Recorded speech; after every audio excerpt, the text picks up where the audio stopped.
Japonské plemeno hovädzieho dobytka Wagyu ma už dlhšiu dobu fascinuje. Jednak tým, že má krásne mramorované mäso a jednak tým, že za stejky z tohoto plemena sú ľudia ochotní zaplatiť až 400 eur za kilogram. Už dlhšiu dobu sme chceli o ňom nakrútiť reportáž. Nakoniec sa nám podarilo získať povolenie na filmovanie na Wagyu farme v Pardubiciach v susednom Česku. Wagyu je hovädzí dobytok pochádzajúci z japonských ostrovov.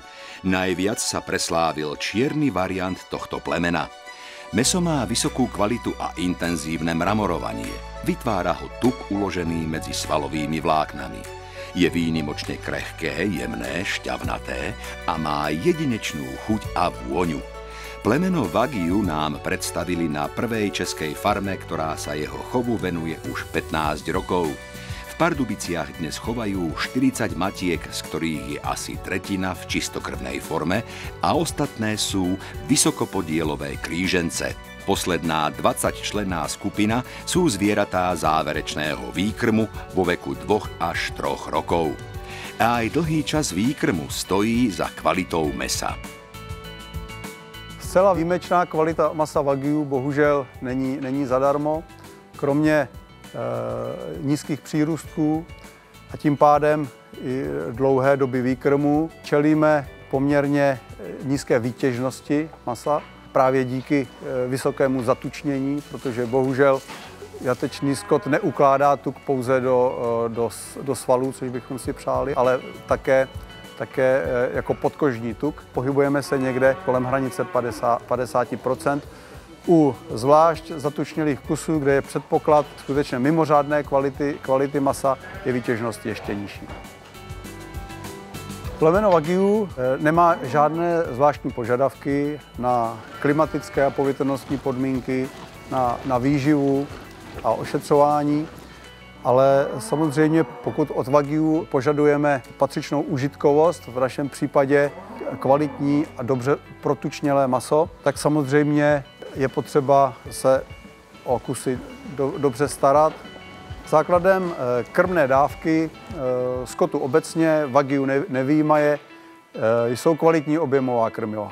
Kvalitní senáž, dobře vyrobená a pro Wagyu, zejména ve fázi výkrmu, je nezbytně potřeba posílit složku energetickou, což znamená kukuřičnou siláž.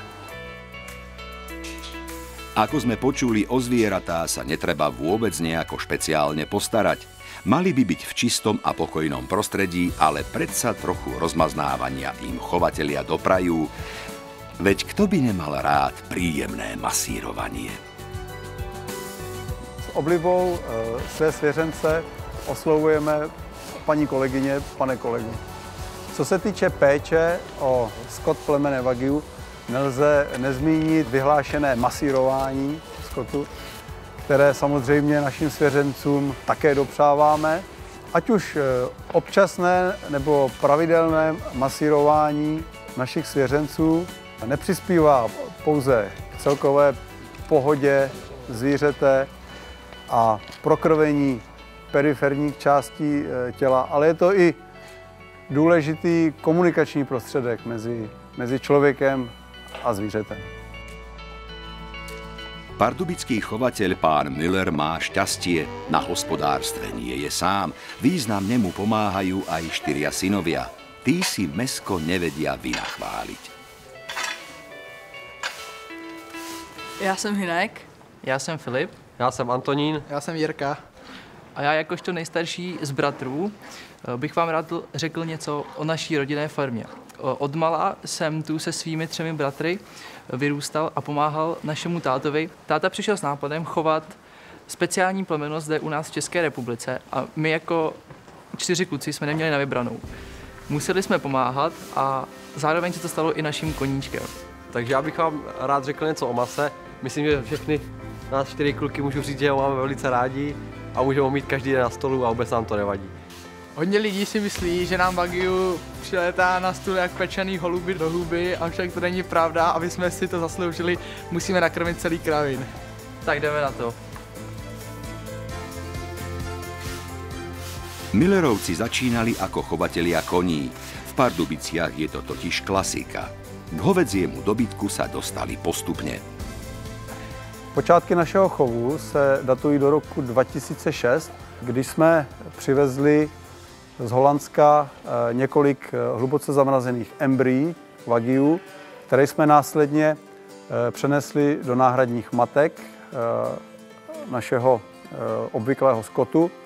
A v roce 2007 se narodili první dva jedinci, Bíček a Jalovička. Dnes už chovateľ vlastní Wagyu spermobanku. Inseminačné dávky sú uložené v tekutom dusíku pri teplote -200 stupňov Celzia. Jenom pro představu, v takovýmto 40-litrovým kontejneru my dokážeme uskladnit i několik tisíců inseminačních dávek. Tu sa to celé začína a končí sa to na tanieri. Ak si chcete takúto pochúťku vychutnať, je potrebné si priplatiť. Mäso z Wagyu má tiež rôzne stupne kvality. To najcennejšie priamo z Japonska vás vyjde na niekoľko stovák eur za kilogram.